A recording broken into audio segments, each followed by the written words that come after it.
Hi guys, কেমন আছো সবাই? আশা করি ভালো আছো। তো এই যে দেখো আমার রুমের অবস্থা। এই যে দেখো, এই যে দেখো, এই রুমটা হলো আমার সাজুগুজু রুম বানাবো। এই যে এই একটা রুম হলো গিয়ে সাজুগুজু রুম বানাবো। তো এটাকে এখনো গুছানো হয় নাই, কিচ্ছু করা হয় নাই। যখন গুছানো শেষ হবে তোমাদেরকে দেখাবো, ঠিক আছে? অনেক টায়ার্ড, জানো না, একদমই গুছাতে ভালো লাগছে না। রুম এলোমেলো হয়ে আছে। তো এটা পরে গুছাবো, আস্তে ধীরে গুছাবো, যেহেতু এত প্যারা নাই, বাসায় মেহমানও আসবে না, কিছু না, এত প্যারা নাই, চিল চিল মুড়ে মুড়ে বাসা গুছাবো। তো আস্তে ধীরে গুছাবো। তো এখন আমি রেডি হয়েছি, যেহেতু নতুন বাসায় আসছি, কোনো বাজার নেই, একদমই বাজার নাই। তো আমার জামাই ওয়েট করতেছে আমার জন্য। তো আমি তার কাছে এখন যাব, সে আমাকে বাজার করে দিবে, তারপরে বাসায় এসে রান্না করবো। তো চলো বাজার করে আসি। হ্যাঁ, আর আমাকে কেমন লাগতেছে বলো? যেহেতু ঠান্ডা পড়ছে তো একটু ভারী পড়লাম, ভারী জামা কাপড়। সুন্দর লাগে। হুম, এই সুন্দর লাগে। হ্যাঁ, তো যাই বাজারটা করে আসি। তো গাইস, এই যে আমি বের হয়ে পড়লাম, আর বাইরে এত পরিমাণে ঠান্ডা। যদি এত বেশি ঠান্ডা জানতাম তাহলে একটা চাদর নিয়ে আসতাম। তো এই যে আমার জামাই আমার জন্য ওয়েট করতেছে বাজারের মধ্যে। তারপরে দুজন একসাথে দেখো কত সুন্দর করে তাজা তাজা সবজি শাক সব কিছু একদম তাজা বাজার করতেছি। তো শাকটা দেখে আমার অনেক পছন্দ হয়ে গেছে, আমি শাক নিয়ে নিলাম 2 রকমের। তারপরে এই যে এখানে পিঠার দোকানে আসলাম, আমার বোনের জন্য চিতই পিঠা নিলাম। সে অনেক চিতই পিঠা পছন্দ করে। আর এত পরিমাণে ঠান্ডা পড়ছে যা তোমাদেরকে বলে বুঝাতে পারবো না। ভাই রে ভাই, এত ঠান্ডা কেমনে পড়ে, হ্যাঁ? তো এদিকে আমার জামাই দেখি টমেটো, কাঁচামরিচ, ধইনা পাতা, তারপরে এই যে ক্ষীরা নিচ্ছে। তারপরে মাছ বাজারে আসলাম। তারপরে যেহেতু ফ্রিজ অফ, তাই বেশি মাছ না নিয়ে জাস্ট একটা মাছ নিলাম, কাঁকড়ো মাছ। তারপরে দুজনের বাজার করা শেষ। তো এখন আমি বাসায় চলে যাব। বাসায় যাওয়ার আগে একটা বিড়ালের জন্য মুরগি নিয়ে নিলাম। এই যে তারপরে এই যে দেখো বাজার টাজার করা শেষ। আমার জামাই আমাকে সুন্দর করে অটোতে উঠাইয়া তারপরে সে এখন চলে যাবে, রাতে আসবে বাসায় তার কাজ ফেলে। তারপরে আমাকে বাজার করে দিছে। তো আমি এখন চলে যাচ্ছি। তারপরে বাসায় আসলাম, এসে বাজারগুলো গুছাই নিচ্ছি। ধন্যবাদ, কতগুলো আনছে, এগুলা নষ্ট হয়ে যাবে। কাঁচামরিচ থাকবে। তারপরে এই যে ক্ষীরা আমার ইঁদুর কাঠবিড়ালির জন্য, আমার জামাই অনেক পছন্দ করে। আর টমেটোগুলো অনেক সুন্দর ফ্রেশ লাগতেছিল।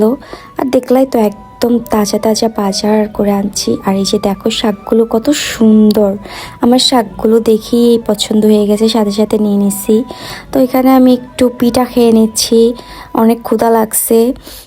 পিঠা খেয়ে তারপরে রান্না শুরু করব। তো শাক বাজার কাজে এখন লেগে গেলাম। আমার খাওয়া শেষ। একটা শাক রান্না করব, শুধু এই শাকটা, আর লাল শাকটা রেখে দিব, যেহেতু ঠান্ডা পড়ছে নষ্ট হবে না। এই যে দেখো, তো লাল শাকটাকে ভাজি করতে চাইছিলাম কিন্তু বাঁচতে আর মন চাচ্ছে না। তো এদিক দিয়ে আমার বোন পেঁয়াজ কাঁচামরিচ সব কেটে দিচ্ছে। তো আমি এখন সুন্দর করে শাকটা ভাজি করে ফেলবো। আর জানো না, এত পরিমাণে ঠান্ডা পড়ছে, আমি কাঁপতে কাঁপতে রান্না করতেছি, মানে এতই ঠান্ডা লাগতেছে আর এতই ঠান্ডা পড়ছে। তোমাদের কার কার ওইদিকে বেশি বেশি ঠান্ডা পড়ছে অবশ্যই কমেন্ট করে জানাবে।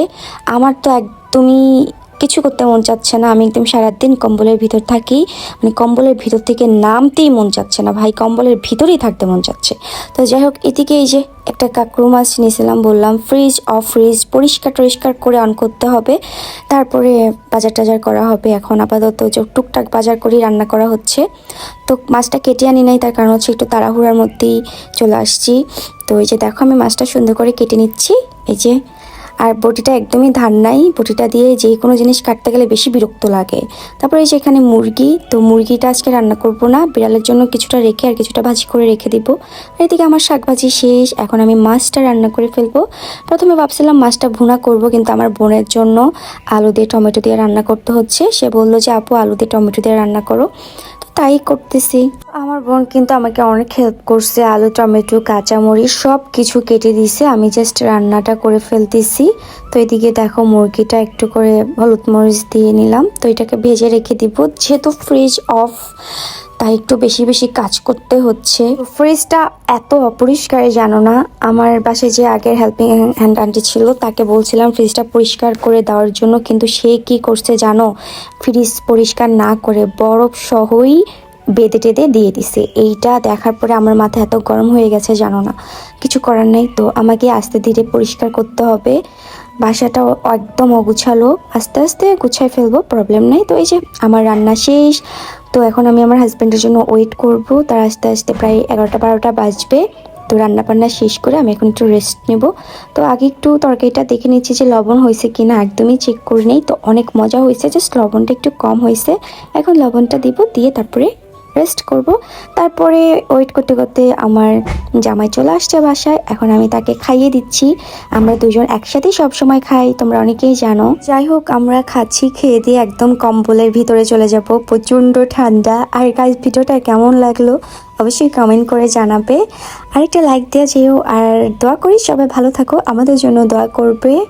তো আল্লাহ হাফিজ।